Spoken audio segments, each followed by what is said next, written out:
I am so excited about the Lag-Shot Lady Wedge because with 54 degrees of loft, a nice wedge shaft, you can really get a feeling around the green of what soft lag feels like. Now, what do I mean by that?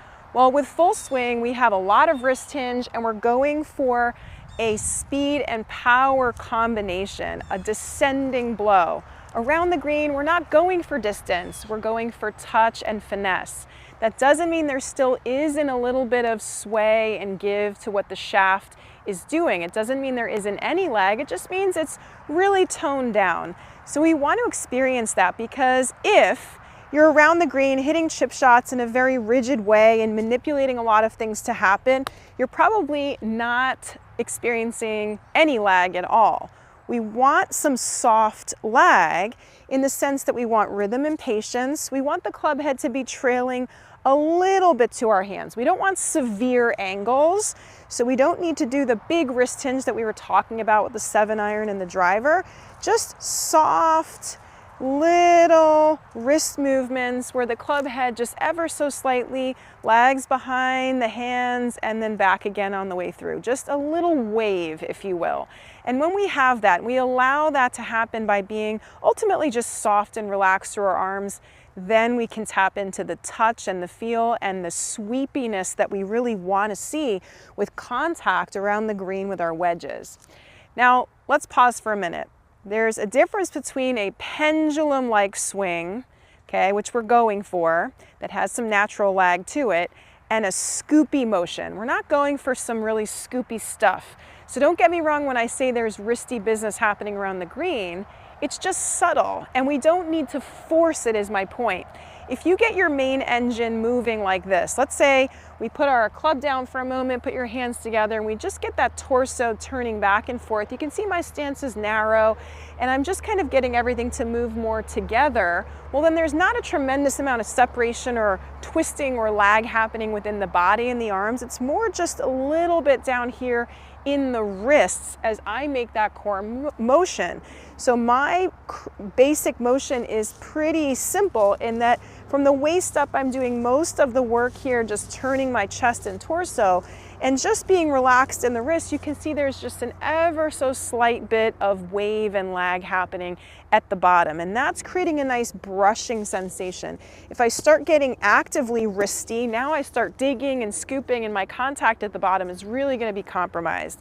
So I'm going to hit a couple chip shots here, just a very small swing, maybe again knee height to knee height, no bigger than that, soft through the wrists, relax through my hands and arms, and just seeing what happens. However far the ball goes, it goes. I don't have any particular distance in mind other than I do want to land the ball on the green, so I need to make a big enough swing for that to happen, and then just kind of see how it feels.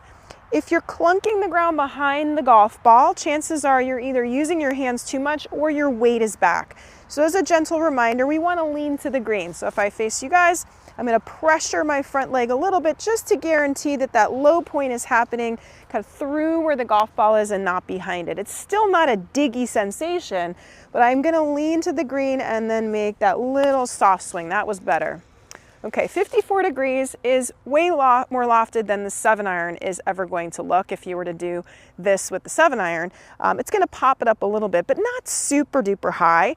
Okay, if you wanted to add more height, you'd have to probably open the face.